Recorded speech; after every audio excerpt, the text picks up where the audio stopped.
Alright, let's go over the week 11 start sits. If you have any start sit questions, throw them up in the comments. All that I ask is that you give me a subscribe. First start is going to be Caleb Williams. In 3 games against the Vikings, he's put up 31, 11, and 26 points. He's got all his weapons back. DJ Moore is back at practice.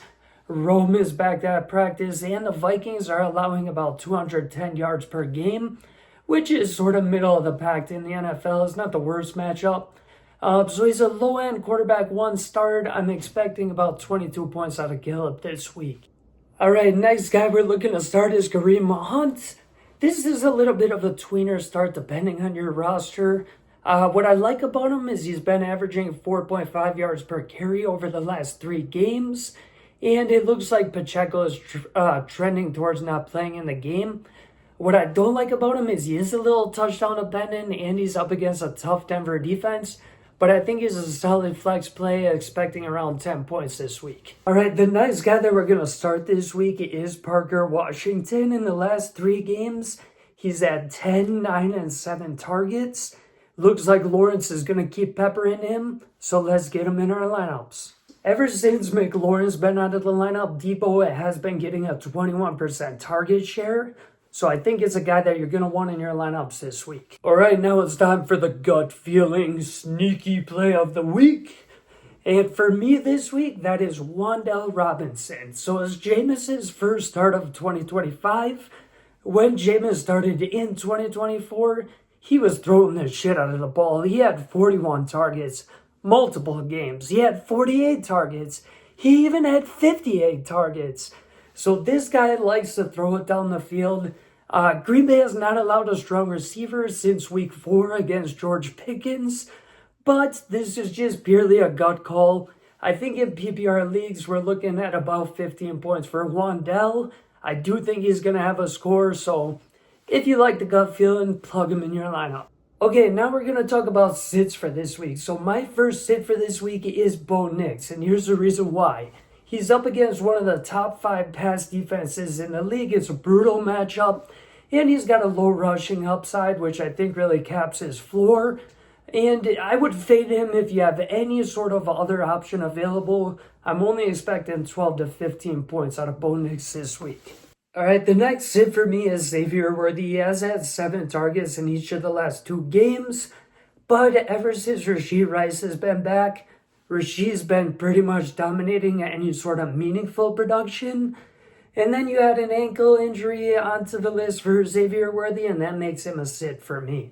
All right, next guy we're going to talk about is Monagai. So Ben Johnson last week said he was going to roll with the hot hand in the game. I guess last week it was DeAndre Swift, even though Monagai scored early in the game. They basically didn't play him at all after that. So we don't want to be relying on touchdowns to be his only means of production. I want to see a little bit more of a sample size of the split between the two.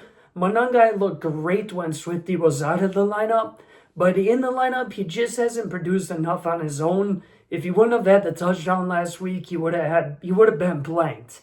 So I would just sit him in your lineups for now. Give him another week or 2 to see if he's going to get back in the loop of things. But he's definitely a guy you want on your roster, just not in your starting lineup. Yeah, I'm getting a lot of questions about Tyrone Tracy this week.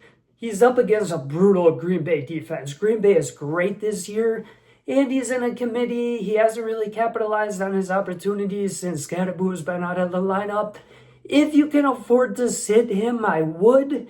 If you absolutely need him in your lineup, I'm expecting around 7 points out of him this week. All right, now we're going to do a couple rapid fire guys here. So Cortland Sutton, I think Franklin has become the main guy there. I would sit him in your lineup. And Michael Wilson, even though there's no Marv, I'm benching him. All right, now let's get into our subscriber question segment. So my first question that I received this week, should I start Rodgers, JJ, or Brock Purdy? Ooh, baby, this is a good one. So I'm going to rule out Rodgers off of the bat. I like what he did last time he faced up against the Bengals, but he's had multiple single-score games since then, and he's been super volatile. So for me, it's between Brock Purdy and JJ. I would go Brock Purdy for the floor, but I would go JJ for the ceiling. I think this is going to be JJ's big breakout game. You got to kind of watch his hand injury, keep an eye on that. But they're at full strength. I love the matchup. The Bears defense has been absolutely terrible. It's Brock's first week back. He's up against a tough Cards defense. I would go JJ. I'd expect JJ to hit about 25 points, expecting Brock to maybe hit 20 to 22. All right, our next subscriber question is, should I start Jonnu Smith, Theo Johnson, or Colston Loveland? And it's not tight end premium. Oh, baby, I like my audience here. You guys got some in-depth questions for me. Well, if Jackson Dart was in the lineup, I would definitely put Theo Johnson as my start here. But with it being Jameis, I'm gonna rule him out first. Loveland, the Bears spread the ball around. They're at full strength. I don't really think he's going to be that productive this week.